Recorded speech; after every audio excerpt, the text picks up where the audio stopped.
I'm doing well. Thank you for joining us. My honor. Well, tomorrow is an honor for you because you'll be inducted in the TCDLA Hall of Fame. And the purpose of this interview/tape is to preserve for posterity your thoughts and feelings and history as part of the oral history project of TCDLA. And we appreciate you doing that. Well, I'm delighted to be a part of it. Okay. Let's start with basics. You were born and raised in San Antonio, weren't you? Absolutely wrong. No, actually, you're close, though. You get an honorable mention. I appreciate that. I was born in Laredo. And then lived in San Antonio for a few years, and my dad was a salesman. So we moved first grade to Kansas City, Kansas. Second grade, Louisville, Kentucky, and then back in San Antonio, third grade. And that's where I stayed until I graduated from high school. After you graduated from high school, you went to college at University of Houston, correct? I did. And when you finished that, that would have been 1970? It was 1970, exactly. Okay. Then you went to St. Mary's University? No, actually, we're 4 years off. I got out of high school in 70, went to U of H in 1970 to 74, graduated from U of H, applied to the U of H Law School, got rejected. And that's important, I'll tell you in a second, but got rejected, but thankfully I was accepted at St. Mary's University School of Law. And I think it's always kind of fun that I got rejected at U of H because I've been teaching law school there for the last 18 years. Let's go back to St. Mary's. When you graduated from St. Mary's, I believe you graduated with distinction, did you not? I did. And when you graduated, that would have been what, 1977? 1977, you're right on the money. From there, you went to a very enlightening job, didn't you? I was one of the most fortunate occurrences in my entire life, and certainly in my professional career. And that was the Court of Criminal Appeal, correct? Exactly. I applied for a briefing attorney position, and was so fortunate to be selected by Judge Wendell Odom to be his briefing attorney for the 1977-78 term. When you finished working for Judge Odom, and of course you met a number of reprobates back in that Indeed. You were licensed in 1977 by the State Bar, correct? I was. And from Austin you went to Houston. Austin, I went to Houston, and let me tell you a really funny story, but one that made so much sense, especially in retrospect.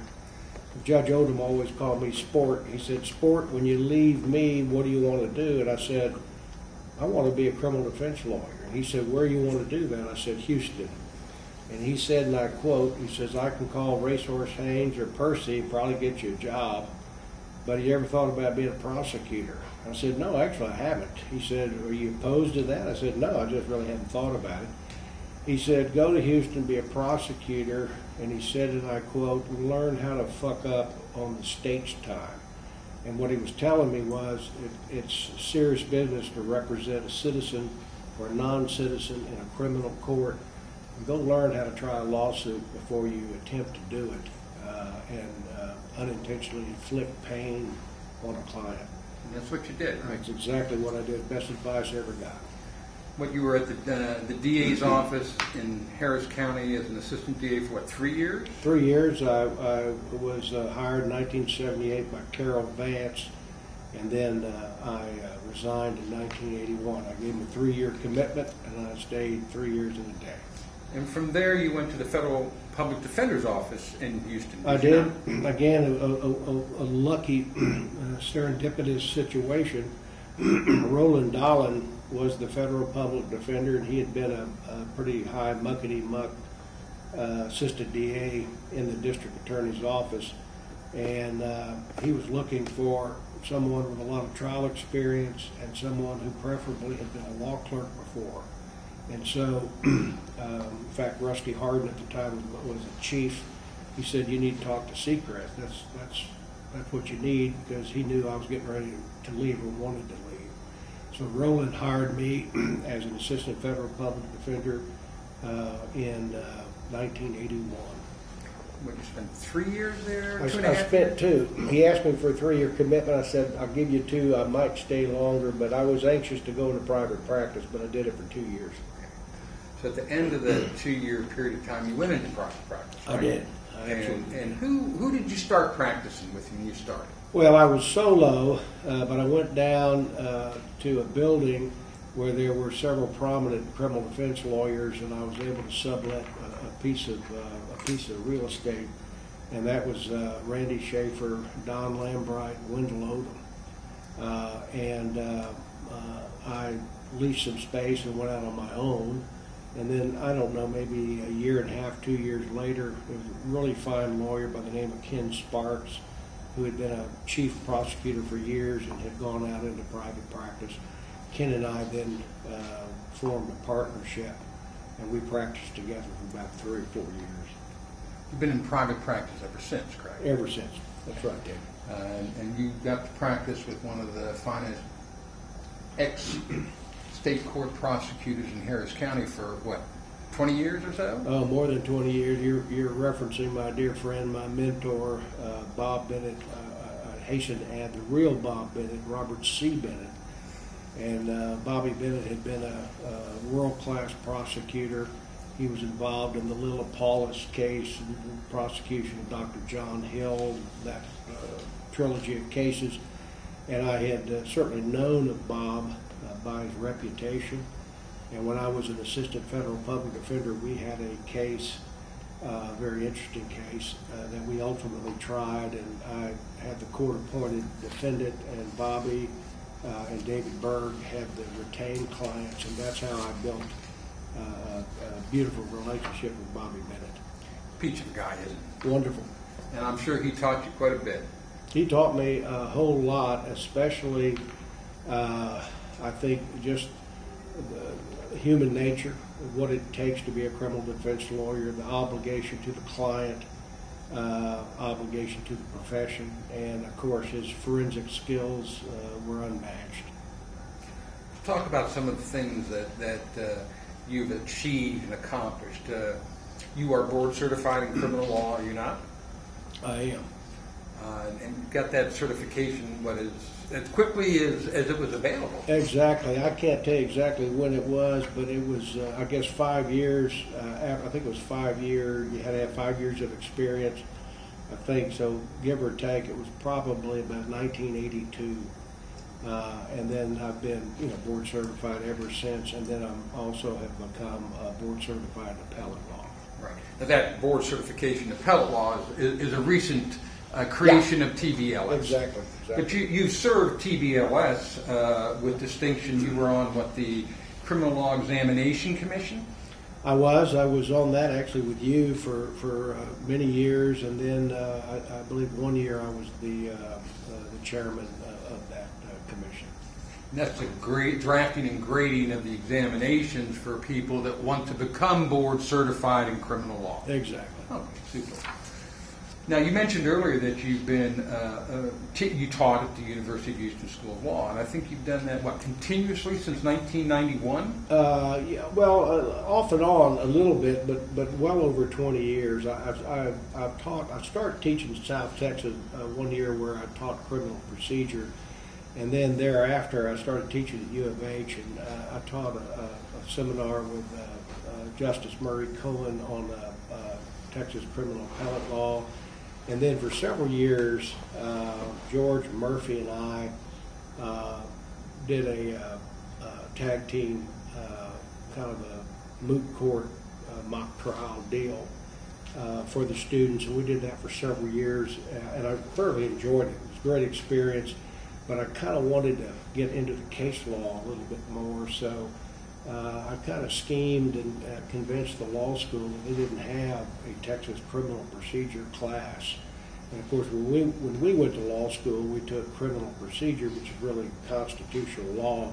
I wanted to cover those bases, but I also wanted to emphasize the Code of Criminal Procedure. So they went for it, and I've been teaching that class off and on, mainly on for about 20 years. Okay. Now, you've also, you were appointed by Governor Bush to the Governor's Ad Hoc Committee to revise the Texas Code of Criminal Procedure back in the mid-90s. We were, and that absolutely went nowhere. But I do have a very nice picture with the governor. But actually, the best part of that, substantively, it was a 0. But the best part of that was the various folks that were on that committee, and of course, Professor Dix and Judge Cochran before she was a jurist, and you and several other folks, and so that was good, and it was a little bit different because, of course, there were prosecutors, not only just defense lawyers, the law professors, and regrettably, some members of the Senate or House of Representatives had to be on board, so it didn't really go anywhere. But there was an earnest effort made to do a comprehensive review of the code. But like I say, it didn't go anywhere. Do you think maybe in the benefit of hindsight that was a good thing or a bad thing? Well, I think it's good to be open-minded and think outside the box. No, I think it was fine. It's just that substantively it didn't go anywhere, and there were a lot of different ideas and thoughts about things that ought to be in the code that were not, and maybe some things that ought to be ripped out of it. But again, it really didn't go anywhere, but it was an interesting experience, sure. Now, you have a reputation within the legal community of being a lawyer's lawyer. And I say that with very seriously, as you know, despite the fact that we tease each other all the time about a lot of things. Right. But you are very cerebral, and you've been authoring O'Connor's Criminal Codes Plus from, I think, 1996 or 1997 to current. That's right. And so you stay up on the law on a continuous basis. I sure try to. It's not easy. As I like to say, the law changes every Wednesday when the Court of Criminal Appeals issues its new edicts. Yeah, I try to stay on top of that, as well as the Court of Appeals decisions. And that's been kind of a labor of love. It's been a really wonderful project. You've also been involved with TCDLA. I have, sure. You've taught at the Tim Evans College in Huntsville any number of times? Several times. I went up there and really enjoyed that program. A couple of times I was asked to do a demonstration on cross-examination, opening statement, that kind of thing. I think it's a marvelous program, and it's something, I believe you attended, as I have, the National College of Criminal Defense. NCDC. Yeah, and that was a great experience. That I believe Emmett Colvin had just become the president of that when I attended. When my first few months at the Federal Public Defender's Office, Roland insisted that we attend, and I am so glad that I went. And it was easy because it was at U of H. So I was able to go and do it and then come home at night and work on my cases. But on maybe a smaller level, I think that's what the Huntsville program has aspired to be, and I think it's marvelous. You've also spoken any number of times through the years at TCDLA and or CDLP seminars too. I have. And in fact, in 1998, and I'm going to talk to you about this case, this organization gave you the Percy Foreman Lawyer of the Year for your incredible work representing Carla Faye Tucker in the post-conviction era, keeping her alive from the late 1980s until February 3rd, 1998. Wasn't long enough. No, and you actually witnessed that execution, didn't you? I did. Talk to us a little bit about Carla, because it's got to be one of the most significant cases in your career. Think I'm getting goosebumps. I think I was, obviously trying to think about a few cases that I might want to talk a little bit about. That has to be probably top of the list. That case, I was appointed, it was Judge Likas, who was the presiding judge, and never really got along with her. But for some reason, she appointed me to do the appeal. And so I got involved with that, actually filing a motion for new trials. It was early on, within 30 days of her conviction. It was the metamorphosis was incredible. Her trial attorneys had told me the way she presented herself when they first got appointed after her arrest. And of course, she was addicted to heroin at the age of 10 and had that kind of background. But they talked about, how, street angry she was. And then by the time they finally got to trial, of course, she had dried out and she had blossomed. And of course, by the time I got the case, she was a different person than she was at the time of the offense. And then, of course, years and years later, just before they killed her, she had fully blossomed, and she had become the flower that I think was always there.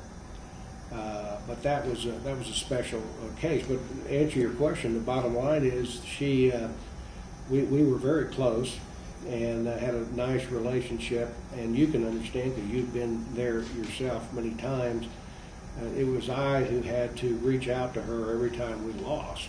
And we lost a lot of times, and there was a lot of appellate warfare going on.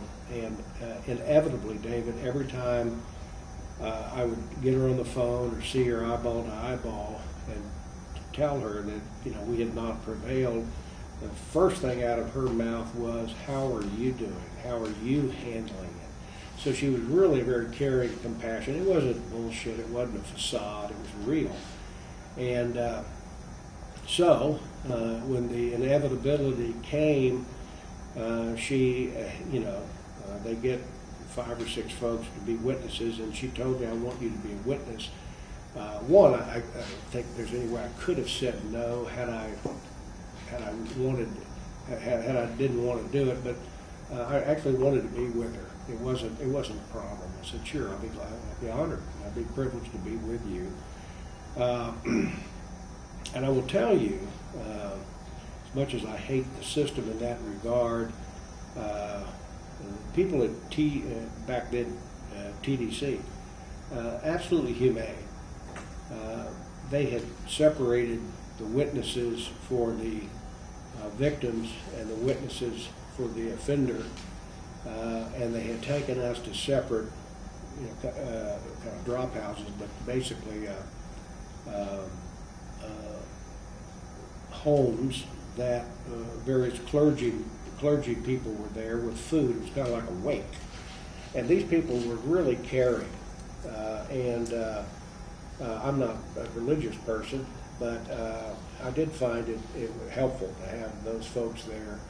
And it was really very loving. And when the van came and got us and took us to the unit, everybody treated us with great respect. As you will recall, she had a lot of support in the prison amongst the staff. And as you know, we had wardens who did not want her to die. And so everybody treated us with the utmost courtesy and respect. But they had it down like a machine. They brought us over there. They put us in a room. They said, "When we tell you to come immediately." And I think what they were trying to do was segregate us from the victim witnesses so there'd be no interaction. And our person came to the door and said, "Come down, please." It was like that. We got up, we walked, we go down a hallway. It was kind of dark. And then they took us into a room, immediately closed the door, and immediately a curtain opened. And there she is right in front of us, literally about as far as you're from me. And the curtain opens up, and she's on a gurney strapped down with tubes. And they don't fart around. Within 20 or 30 seconds, they go through that mumbo jumbo. Do you have any last words to say or whatever? Carla looked right at us, told us she loved us, was very caring toward the victims, apologized for her conduct, and then they killed her. And then they closed the curtain and asked us, "Please come," and got us out of there about as fast as they got us in there. But I mean, they treated us with great respect. I saw several guards and majors with tears in their eyes.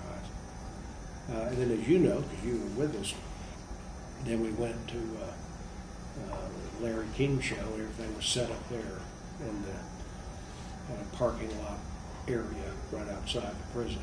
And then, but it was kind of a zoo at the time. It was a big deal. I think these days nobody shows up, or very few people, but that was a media service. She was the first female that had been executed in the state in over 100 years. Exactly right. Exactly right.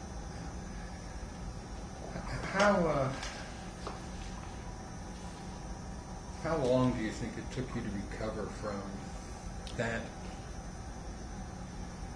day, the day of Carla's death at the hands of the state? Well, let me say this. I'm going to maybe shock you and say it didn't take me that long, and the reason was because obviously we saw it coming. It wasn't like a deal you get a phone call, somebody just got killed in a car wreck or something. I mean, we knew it was coming. And because she was so loving and so caring and had incredible support, even from, as you will remember, the prosecutors who prosecuted the co-defendant, the detective who broke the case, he didn't want her to die. So she had this groundswell of support, and various politicians and religious leaders. But it took me several years. I still handled death penalty cases after that, but quite frankly, I never ever got as close to a client,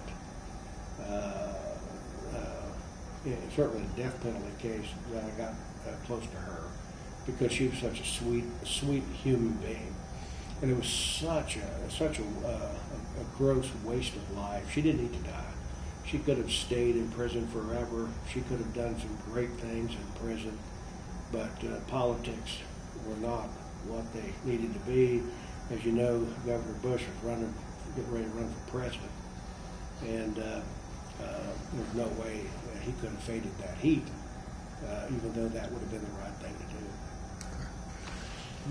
Let me change gears from that case, which obviously, although you did great work and maybe knew what was happening, still disappointment. Yeah. I want to ask you about, you could pick out one case that you consider to be your personal greatest victory. Talk to us about that, whatever one it is. I would think it was a case, a young woman by the name of Yvonne Rodriguez. She was accused of strangling her infant son and baby Ramiro and throwing the baby in the Houston Bayou. And she had been picked up on videotape in the downtown mall with baby Ramiro in the baby cart, push cart, and then she went to the restroom and later on she contended that the baby had been taken from her while she had used the restroom. Well, the videotape showed that wasn't the case. And the truth in fact, she had left the area and had strangled her baby with a crucifix and threw the baby in the bayou. Yvonne was very, very ill, without doubt, and she was hyper-religious, and she was convinced that her baby was possessed by a demon. And it's kind of I'll make it quick, kind of interesting story. I was living in the penthouse of the Rice Hotel at the time. I'll never forget it. I get my paper at the door, get a cup of coffee, and the front page of the Chronicle has this Houston scuba diver coming out of the bayou with slime and crap all over a face mask, looking for the dead baby. And with caption, woman charged capital murder or something. And I remember saying to myself, I said, boy, this girl needs a real lawyer. Only in jest. And so I go to my office, and about 5 minutes after I got there, the secretary says, Mary's on the phone. I said, Mary? It's Judge Cosper's coordinator. And I said, I said, we don't have anything in Judge Cosper's court. So anyway, so Mary got on the phone. Mary, how you doing? Fine. We chatted for a moment. She said, you familiar with that case? Yeah, I just saw it on the newspaper. She said, well, it's in our court. Judge Cosper wants you to represent her. I said, well, Mary, I'd like to, but I'm really busy at the time. I got a bunch of stuff in federal court. So anyhow, I begged off and said, have a nice day. So about 30 seconds later, my secretary says, Judge Cosper on the phone. Oh, geez. So anyhow, I took the case. And I'm so glad I did. This woman was severely mentally ill. Her family had a history of mental illness. I found a priest who told me that she talked about seeing floating metal balls. And we found a woman came forward who saw her chanting, heard her chanting kind of animal sounds while in a Walgreens. So there was all kind of independent evidence to really demonstrate that she really was insane. And there I saw a metamorphosis because she was just crazy as a loon. And then over time, she kind of came out of a lot of that once she was kind of put on medication. But anyhow, they offered 40 to do on that. It was capital murder. They weren't seeking the death penalty. They offered 40, and we tried it. And it was I think strategically something that really helped me, and much to the credit of Judge Cosper. I told her, I said, I'll take this case, but I said, I don't care if I get paid anything, but I need money I want experts. She said, you can have whatever you need. And I talked her into doing a motion to suppress ahead of the trial by about a month, which normally doesn't happen. And I filed a motion to suppress, arguing that she's insane and it couldn't be voluntary. I knew I was going to lose that, but actually I didn't want to win it because the case was won on the video. I subpoenaed everybody that had a name in the offense report, took their deposition during the motion to suppress for about 2 days, and that helped immensely. And anyway, we tried the case. We put on several expert witnesses. And the jury was out 5 days and found her not guilty by reason of insanity. So that's probably, to me, maybe the most significant lawyering I've ever done. Although, I've handled death penalty cases. Knock on wood, I've never lost a death penalty case at trial to the death penalty. We've got life sentence, lesser included. But that to me was a wonderful case. It's very difficult, as you know, to get a not guilty by reason of insanity. And this woman was so sick and so ill, and to this day she still is in a mental institution. Wow. Let me, in 2007, Harris County bestowed upon you an award where it was the Lawyer of the Year, correct? It's true. That's kind of a decade after TCDLA gave you the equivalent of TCDLA's award. Right. And then in 2016, Harris County, the Harris County Criminal Defense Lawyers Association bestowed upon you the Richard Racehorse Haynes Lifetime Achievement Award. I was very honored. And tomorrow, you're going to be inducted into the TCDLA Hall of Fame. All of that is beautiful, but let me just say, you are remaining active in your practice. I am. And what you're currently serving as the chair of the Harris County Public Defenders Board? That's exactly right. Forever in Harris County, we did not have a public defender. The private bar did the court-appointed work. And that's not, I'm not totally against that. I mean, I've said it before, I think the best lawyering I've done as a lawyer has been in cases where I've been court appointed.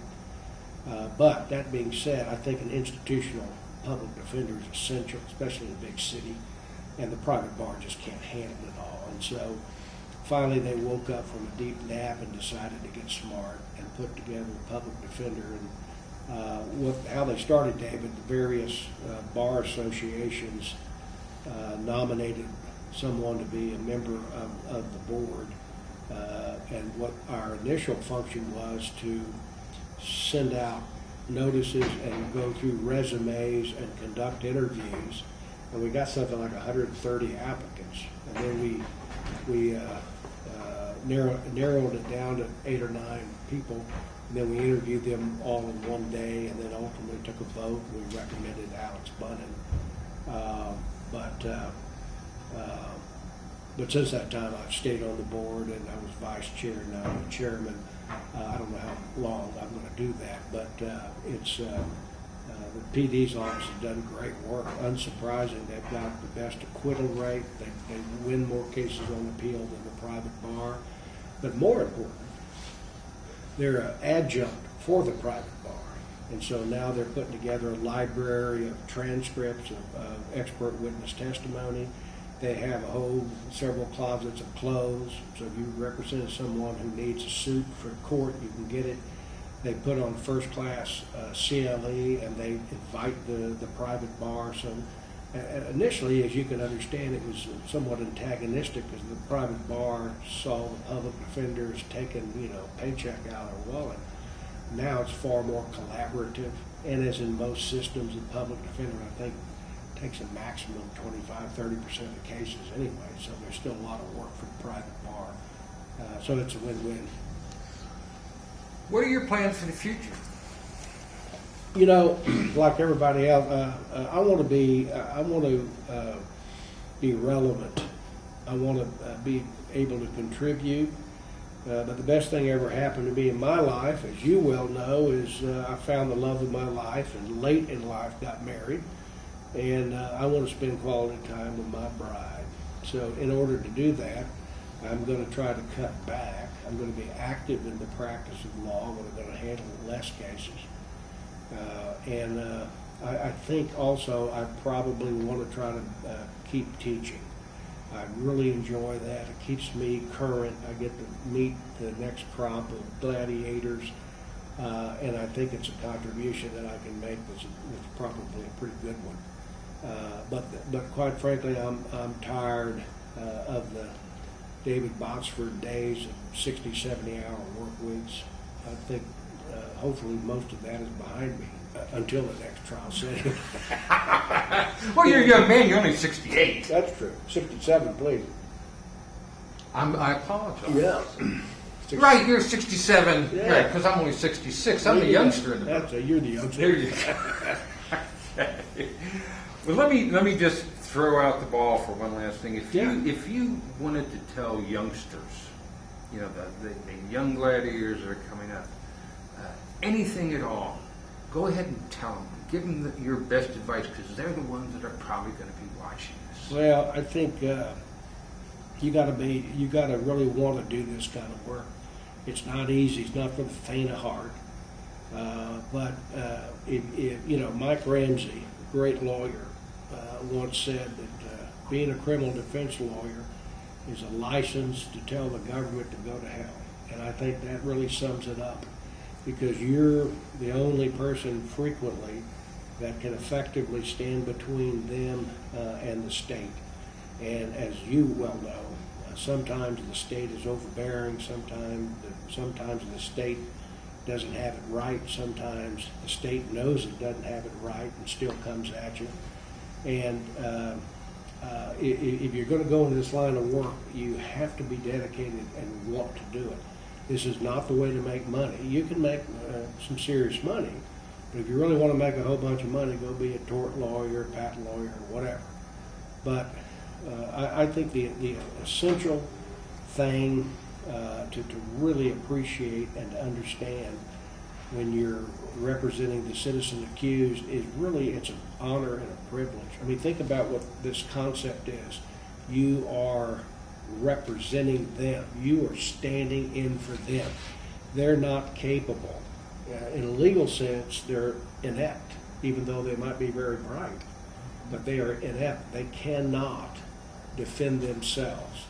So you are standing in between them and literally standing in their shoes.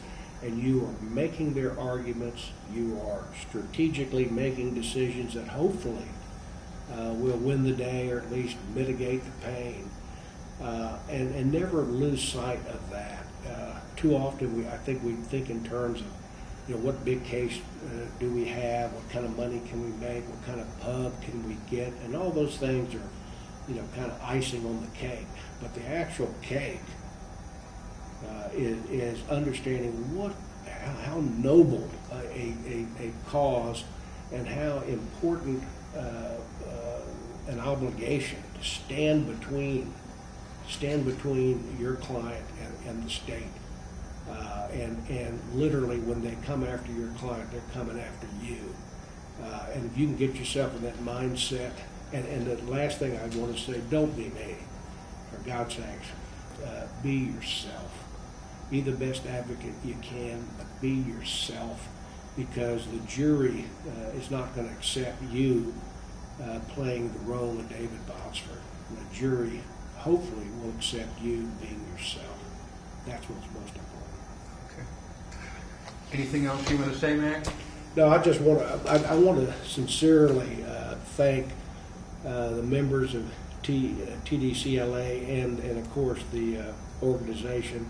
I was so flattered when I was told that I had been inducted, and especially look at the lineage of those other lawyers throughout the state, throughout time, that have been inducted.